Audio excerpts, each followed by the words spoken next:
परम पूज्य श्री स्वामी जी महाराज के सदग्रंथ हमारे मार्गदर्शक हैं। परम पूज्य श्री स्वामी जी महाराज स्वयं अपने ग्रंथों में विद्यमान हैं। जो कोई भी गुरु महाराज के ग्रंथों की शरण को ग्रहण करता है वह श्री स्वामी जी महाराज से बात करता है, अपना मार्ग गुरु महाराज से प्राप्त करता है। विधि है, उस विधि को अपना करके कोई भी साधक गुरु महाराज के नेतृत्व में अपने जीवन जापान को चलाने में समर्थ हो जाता है। नेतृत्व परम पूज्य श्री स्वामी जी महाराज का, पथ प्रदर्शक स्वयं आप गुरुदेव। जीवन सफल उस मानव का जो इसका अनुकरण कर लेता है, इस मार्ग पर चल पड़ता है। यह साधना की वह अवस्था है, अपने संसारिक कार्य करता हुआ मानव अपने आप को छुपा लेता है।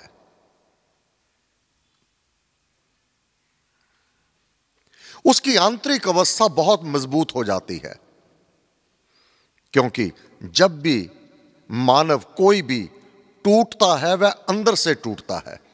शारीरिक बल कितना भी होवे अथवा शारीरिक कितना भी दुर्बल क्यों ना होवे, परंतु आंतरिक अवस्था जिसकी सुदृढ़ है, मजबूत है, अंदर से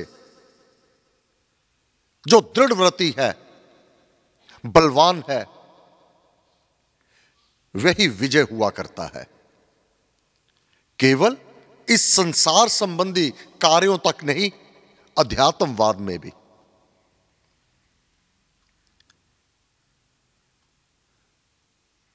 दो प्रकार का जीवन रह जाता है, एक संसारिक, एक आध्यात्मिक।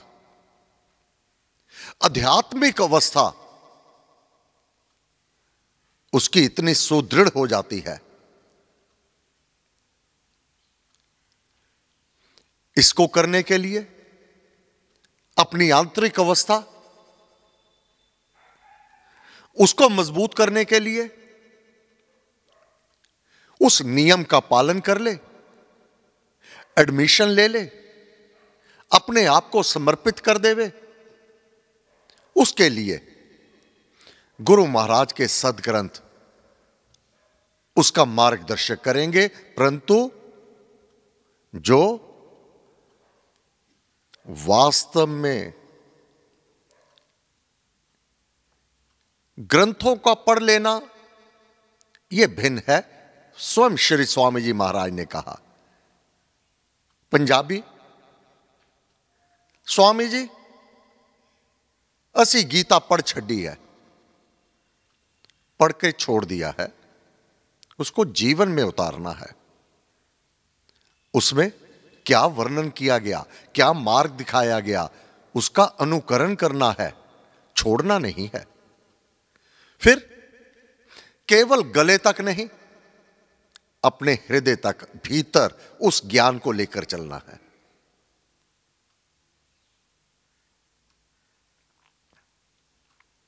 अन्यथा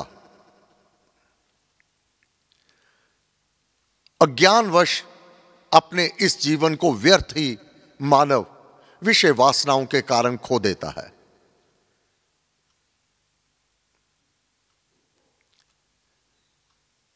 इस ज्ञान को समझने के लिए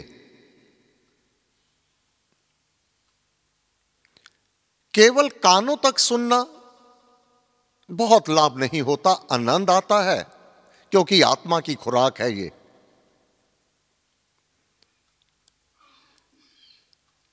परंतु लाभ अपनी आंतरिक अवस्था,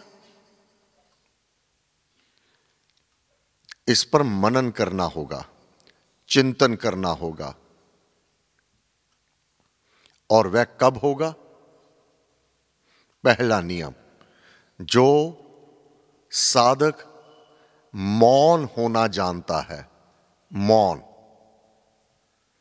मौन केवल अपने इस मुखार बिंद से, अपने मुंह से बातचीत ना करना ही मौन नहीं है। मौन है जब 15 मिनट, आधा घंटे के लिए प्रतिदिन मानव मौन हो जावे, अपनी आंखों से कुछ भी ना पड़े, क्योंकि आंतरिक उसकी अवस्था वह कार्यरत रहेगी। मन से, भावों से किसी भी वस्तु का विचार ना करे, किसी पर चिंतन ना करे।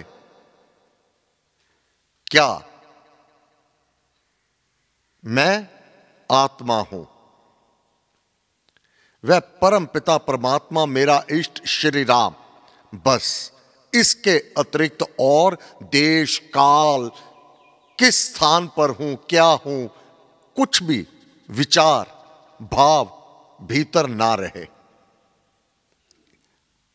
यह है मौन। इसमें मैं कौन? मेरी आत्मा। आत्मा को अवलोकन करे। आत्मा को इसलिए नहीं देखा जाता, देखा जा सकता क्योंकि स्वयं ये दृष्टा है, ये तो देखने वाला है, उसको कैसे देखा जावे? जैसे दीपक जब ये प्रज्वलित होता है, इसके प्रकाश से और पदार्थ प्रकाशित हो जाते हैं, उसको देखा जाता है। स्वयं दीपक अपने आप को कैसे देखे? आंख दृष्टा है, आंख देखने वाला है। इसी आंख को अपनी ही आंख से नहीं देखा जा सकता। हां, इसका प्रतिबिंब दर्पण में देखा जा सकता है। बस इसी प्रकार से आत्मा को, जिस प्रकार अपनी आंख अपने आप को नहीं देख सकती, आंख का प्रतिबिंब दर्पण में देखा जा सकता है, इसी प्रकार उस आत्मा का प्रतिबिंब मौन भाव से ध्यान में बैठ करके अपनी आत्मा के दर्शन कर सकता है। प्रतिबिंब होगा उसका। आत्मा अपने आप को नहीं देख सकता। ये जो मौन हो जाएगा, मौन अवस्था जितना आवश्यक नाम का जाप है, उतना ही आवश्यक साधना में आगे बढ़ने के लिए मौन है। ये 15 मिनट का मौन, आधे घंटे का मौन, दिन भर जाप करने से ये कई हजार गुना अधिक लाभ देने वाला है। इससे आंतरिक अवस्था बहुत दृढ़ हो जाती है, स्थिर हो जाती है। जीवन में कितने भी थपेड़े क्यों ना हो जावे, विपरीत समय क्यों ना आ जावे, वह मानव कभी भी डामाडोल नहीं होगा। कैसी भी अवस्था क्यों ना आ जावे, वह विचलित नहीं होगा। जो मौन रहना जानता है, जो इस अवस्था में प्रवेश कर जाता है, जो इस अवस्था में साधना कर सकता है। विचारों से निर्विषय हो जाना, किसी भी विषय के लिए ना अपने सगे संबंधी, ना अपना कारोबार, कुछ भी नहीं, कोई विचार नहीं, कोई सोच नहीं, कोई चिंतन नहीं उसके प्रति, ना अपने प्रति।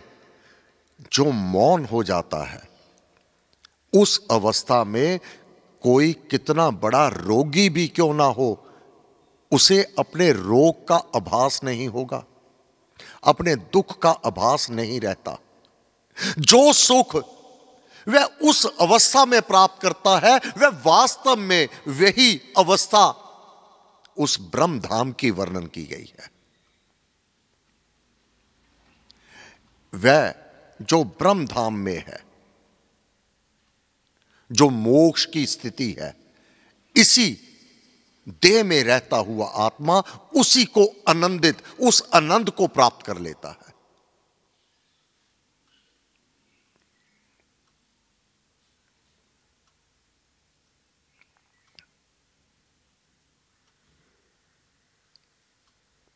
मौन के लिए भी मानव एक समय बांध लवे 2400 घंटों में, उसमें सोना नहीं है कि मौन हो गया मैं सो जाऊं, क्योंकि स्वप्न की अवस्था में वह मौन नहीं रहेगा, भंग हो जाएगा। मौन वास्तव में अपनी वृत्तियों को केंद्रित करना है। जो मौन भाव में